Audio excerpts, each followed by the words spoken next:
নবী বলেন, ও আমার গুনাহগার উম্মতেরা, তোমরা কি জানো আল্লাহ তাআলার জান্নাতে যাওয়া একেবারে সহজ? আল্লাহ তাআলা তোমাদেরকে জান্নাতে নেবেন বিধায় আল্লাহ তোমাদের জান্নাতে যাওয়ার রাস্তাগুলো একেবারে সহজ করে দিয়েছেন। সাহাবীরা প্রশ্ন করলেন, ইয়া রাসূলুল্লাহ, সেই সহজ সরল সঠিক পথ কোনটা আমাদের বলবেন না?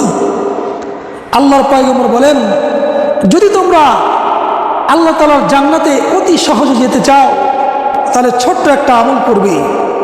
সেই আমলটা হলো, তোমরা 5 ওয়াক্ত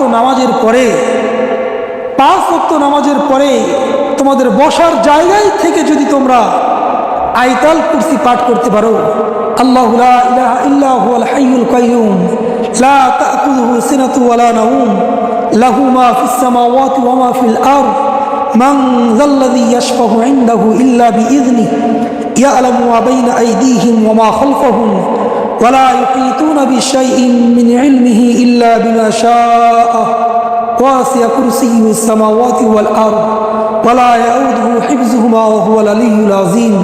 সাদাকাল্লাহুল আযীম। এই আয়াতুল কুরসি তোমরা পাঠ করতে পারো, আল্লাহ রাব্বুল আলামিনের পয়গম্বর বলেন, গ্যারান্টি তোমরা মৃত্যুবরণ করতে দেরি আল্লাহ তাআলার জান্নাত যেতে তোমাদের দেরি নাই। বলেন না সুবহানাল্লাহ। এজন্য আমরা এই আমলটা সবাই করার চেষ্টা করবো ইনশাআল্লাহ।